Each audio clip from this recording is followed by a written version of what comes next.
again, y'all. Welcome back to Basics with Crystal. So I'm out in the garden this morning with my little friends. We have Licky and we have Nacho. And we're in front of our big giant zucchini plant. Here it is right here. Now, I have 4 zucchini plants this year. This one, by far, is my biggest one. It is 4 foot tall and about 5 foot wide, maybe pushing 6 foot. It is huge. This is a gorgeous plant. However, this plant has not produced for me like my other ones that I have been pruning back all summer. So what we're going to do today is I'm going to show you what I have been doing on as an experiment, and I started last year with pruning my zucchini and yellow squash. I don't have yellow squash this year, so just the zucchini. So I'm going to show you what I started last year, show you how I do it, and then maybe you guys can implement this into your garden. Why do I think that this plant has not given me a lot of fruit like my other ones? Well, I'm seeing male and female blooms. All squash plants, and I'll show you when we get this pruned back, all squash plants have male and female blooms. What happens is when you get really thick foliage like this, your pollinators have a really hard time getting inside and getting everything pollinated like it should. Even by wind. Wind, you know, you're not feeling a breeze through here at all. I mean, this is like a solid wall of plant. So I think that is what has kept our harvest down. How I prune is I take either a pair of scissors or a knife, depending on where I need to get, and I'm going to cut each stem. What I'm going to start with is I'm going to start with everything on the bottom. I'm going to come along the bottom, and we're going to trim up everything that's touching the ground, and that's going to be the first step. So after that, we're going to then come through, and any leaf, you have a leaf right here, any leaf that's overlapping that leaf, we're going to take the overlapping offender off. So let's start. You're not going to be able to see me get inside here because it's just so incredibly thick. But let me get started and let me show you guys how I get this done. So here we are first. Let's get started. What are you doing? You're such a silly boy. You're such a silly boy. Yes, you are. With my scissors, the first thing that I do is just lift up. And you might want to wear long sleeve because especially these heirloom varieties, they have a lot of thorns or stickers, whatever you want to call them. All right, so what I do is I lift up and I look for stuff at the bottom. This leaf right here is already old, and we just snip it off. Unless we see fungus or mold or something like that, I just cut and drop. And the other thing, with not a lot of circulation moving through here, you're going to see a lot of rot. And you don't want rot. Rot brings bugs on, and you just don't want those bugs up underneath your plants. He's not going to leave me alone, is he?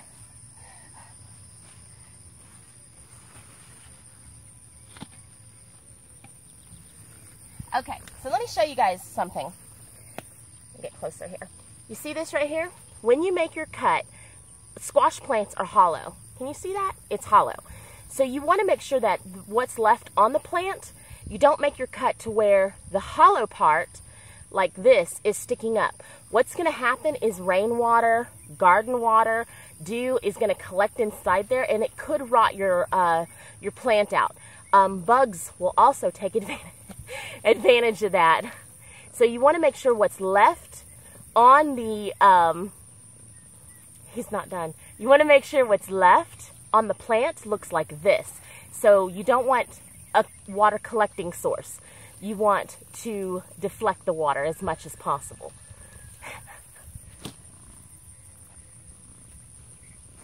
Also, when you're moving around in here, make sure you're checking out for snakes. I found a copperhead or moccasin in the other plant a few months back. No, not even a few months, a few weeks.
y'all.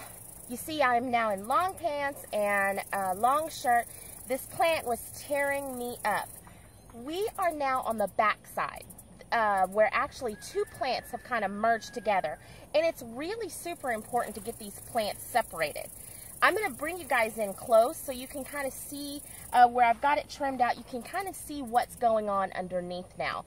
And I wanted to really stress that you have to watch out for snakes. This is a perfect environment for getting out of the sun. So watch out for snakes. Okay, remember how I said watch out for snakes? Well, watch out for little dogs that freak you out because they can actually get up underneath here. Nacho! Hi. They like to get up underneath this plant. It's big enough for him and the cats. Roscoe can't. Doesn't mean he's not going to try. All right, so we've got some of the lower leaves cut off. And you can see, remember, let me move the hay. Remember I told you not to leave any of the cuts facing up. Facing to the side is okay. Facing down is much better. Let's see if I can make that adjustment real quick. Sometimes it's really hard to get in here. Tight quarters. I didn't cut enough.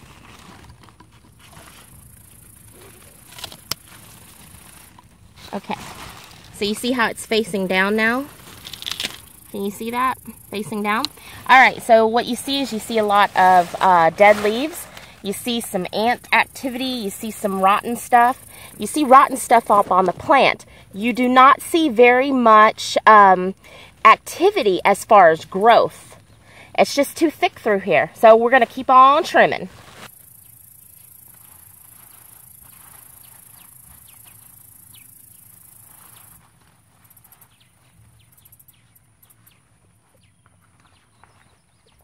As I'm going through here and I see dead leaves and stuff, I'm going to go ahead and just clip those off. No reason to have them in here. You do not want rotten stuff. That promotes fungus and bugs and things like that.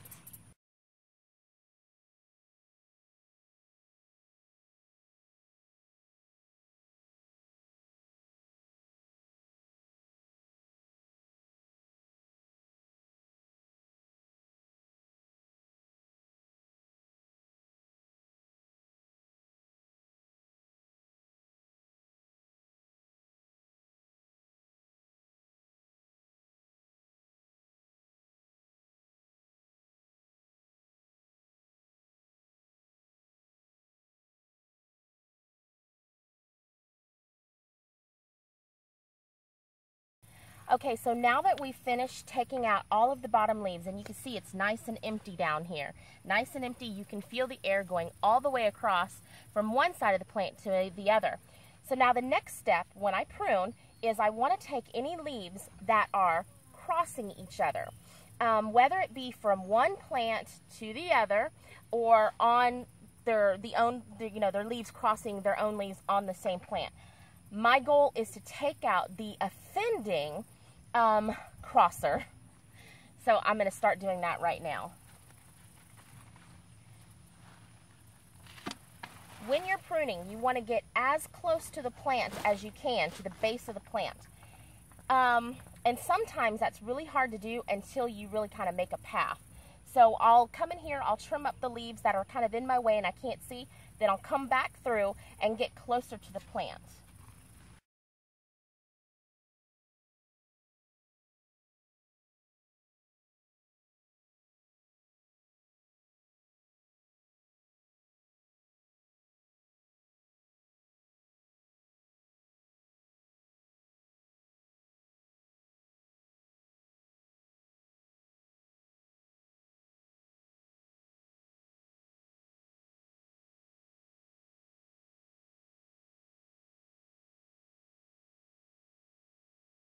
Okay, so yes, I know this looks bad, but here we are, we're done.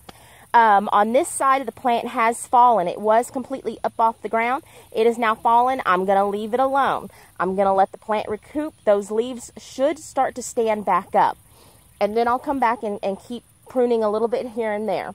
The plant will also continue to grow out. It kind of, I hate to call it a vine, but that's kind of what it is. As it grows, you see it's growing off of the stem here. This main stem, you can see how it's just keeps on coming. And you see these are the new leaves right here. And this will just continue to grow on out. It looks kind of like a skeleton, right? Like a spine. At least that's what I think. So that's what the plant will continue to do. And I'll continue to come back in here and just snip off a little here and there. Like I see this one that's overlapping that I missed. I'm going to leave it alone for now. As bad as I want to cut that off, I'm going to leave it alone, let the plant recoup. This was a lot of pruning for one day. But let me show you, let me give you some really good examples of why I choose to prune. This plant has not hardly given me any fruit, maybe 5 pounds for as big as it is. If we look in here, we see this right here. This was a female bloom, okay? You see the fruit, and you see there's the bloom right there. This right there is a male bloom. It has no fruit. But this female right here and that female bloom right there were not pollinated. They were not pollinated. The male blooms, and there's not a shortage of male blooms in here. This was a male bloom that's died off. That was a male bloom. All that was male blooms. So, and we've got more male blooms over here that have not even opened yet. So there's not a shortage of male blooms. Oh, I see a rotten leaf. I'll get that in a second. There's not a shortage of male blooms in here. There's not a shortage of female blooms. If we look over here, look, we see a couple of more female blooms over here. There's not an issue of I don't have fruit producing because this plant's just not producing fruit. That's not the case here. The case is my pollinators could not get in here to do their job. And that has caused the lack of fruit. Now, I know you're looking at those little baby ones, and I'll pull those and we'll saute them up. Over here, this is the second plant, and I've pruned this one back too. And you know, and it's got a lot of air. But look at this. We've got female blooms over here that have just died back, and they won't produce decent sized fruit like that because they were not properly pollinated. And again, it's not the lack of male blooms, because we can see the evidence of male blooms right there. We see lots of male blooms in there. So that's not the issue. The issue is the pollinators could not get in here to do their job. And even the wind, I mean, it was so thick in here. It was so incredibly thick that the wind couldn't even do its job. So that's why I choose to prune. All right, so let's go check out this one over here. There's more stuff. This plant right here, this plant is the same age as the big one over here, okay? This plant over here has been pruned its entire existence from a small-ish plant. It was probably about 3 foot by 3 foot when I first started pruning it. This plant right here has steadily given me fruit. This plant has probably, so far, given me 30 pounds easily of fruit that I've weighed. I have very good pollination over here, and it's got to be pruned up again. But if we get down in here, we could see male blooms, and you could easily see them without moving any leaves. And that's what our pollinators, it just makes life easier for them. And you can see down in there, there's no rotten stuff laying all over the place. You see new male blooms. Here is a zucchini that's just about ready to be picked. So this plant has given me a lot versus that plant over there, which was absolutely gorgeous. But I'm not growing shrubs. I'm growing zucchinis. So I'm going to let this plant recoup, and then I'll just come back and every now and again prune it up. This guy will just every now and again, I'll prune him up. I'll come back through here, prune this up just a little bit. I see it's really super thick right through here. So I'll prune this up, and we should be good to go. Okay, so it is burning up out here. I've got to take some of these young ones off, but I wanted to show you guys. This fruit, this zucchini, came off of the big plant behind us. And if you look at it, it's abnormally formed. It's yellow on the bottom, which is just because of where it was laying. But it's not the normal zucchini shape. It's deformed. This, in my opinion, is because of poor pollination. The plant was able to grow I'm sorry, the fruit was able to grow, but it just didn't grow very well because it just wasn't properly pollinated. You also see this in cucumbers. When you see kind of the cucumber fat and then gets really skinny and even curvy, that is because of pollination, poor pollination. So this is another reason why I choose to prune these back. Again, it's always best if you start when a plant is smaller.